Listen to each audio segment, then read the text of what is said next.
Our next guest, he runs one of the largest mechanical contracting companies in the country. You might know some of his projects, the LAX Bradley Terminal, the Disney ESPN complex, the new Detroit Red Wing Stadium. He's built them all. Limbach Holdings CEO Charlie Bacon is with us. Sir, welcome to the show. Thank you, Stuart. Now, we hear that part of tax reform is to drop the top corporate tax rate to 20%. Now, President Trump wants 15%. Would you be happy with 20%? I would be satisfied with any break at this point, and I'd love to get it as low as possible.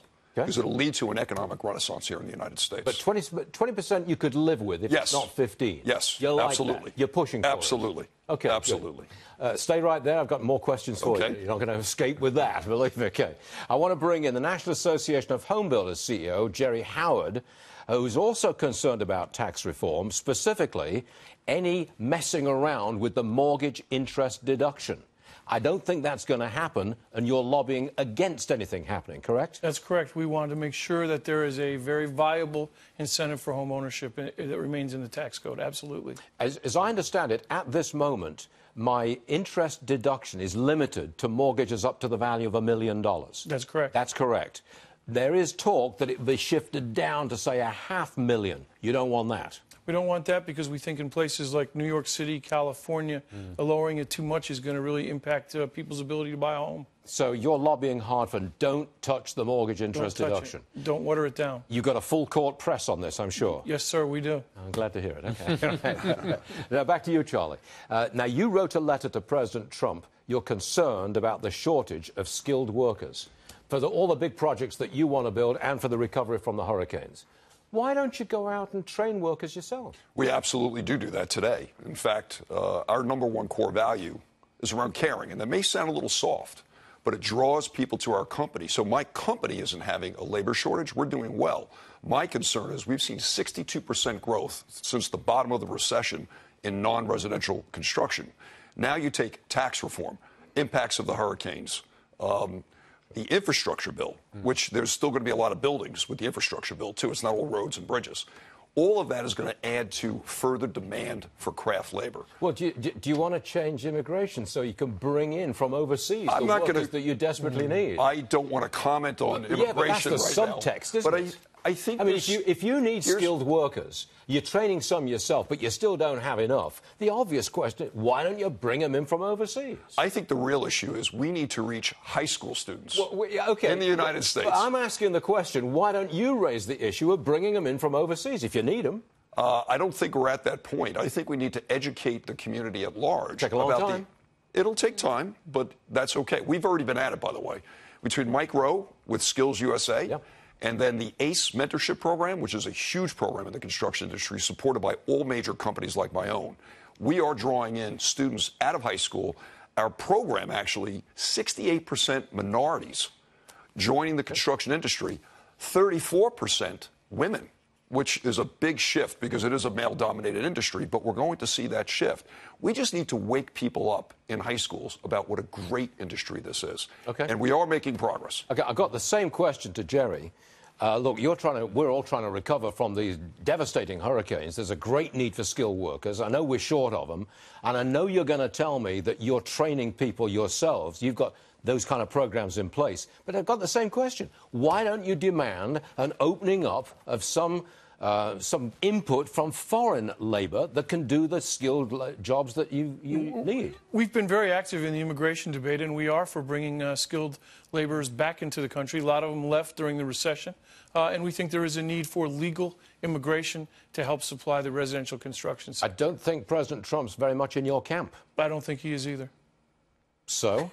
So we're going to continue to work as best we can. We're also training people separating from the military. We're training the same kind of at-risk youth that Charlie's talking about.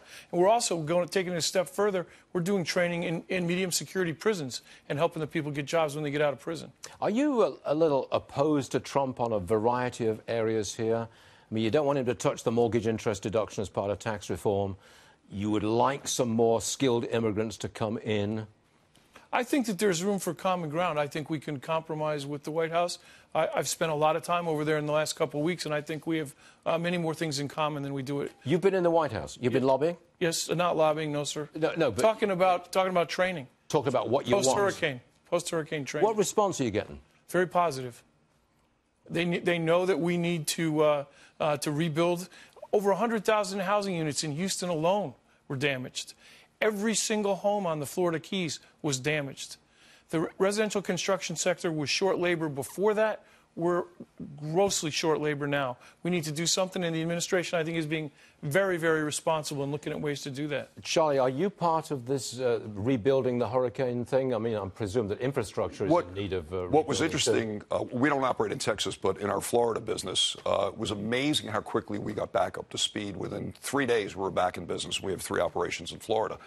And we didn't see any major consequences coming out of the hurricane. I don't build residential, but on the commercial side, I looked into Houston a little bit. What was amazing after Hurricane Allison, they built the buildings to withstand the floods. They put in floodgates. They moved the equipment to the upper floors.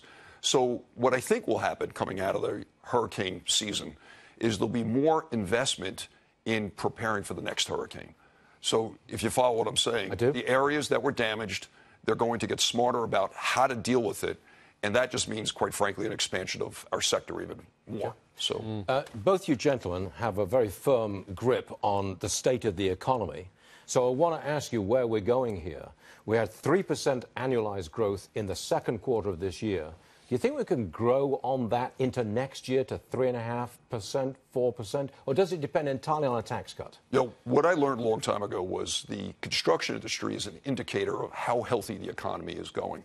I can tell you, we see the strongest pipeline I've ever seen in my career in terms of opportunity in front of us, including manufacturing. We're seeing some massive projects like Foxconn in Wisconsin, 19 million square feet in one shot.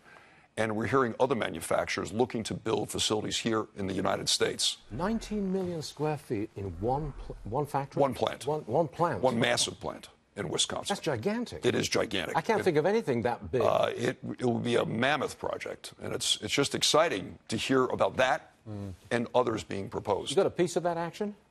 I can't comment. No comment. Okay. Same question to you, Jerry. State of the economy. 3% growth second quarter. How about going forward? Are we going to get 3.5%, 4%? The housing sector is really geared for recovery. I think that there'll be a blip, a downward blip because of the hurricanes. But when we come out of that after effect, the housing sector is only operating at about 600,000 units a year when there's an innate demand for 1.4 to 1.5 million. Whoa. So we have every opportunity to continue to grow in the housing sector. Well, I'm glad you gentlemen joined us. We don't do CEO interviews, as I told you during the break. You were all right. Thank you, Stuart. Yeah, you're welcome. Charlie Bacon, he's all right, this guy. And Jerry, we appreciate you being with us. Thanks for having me.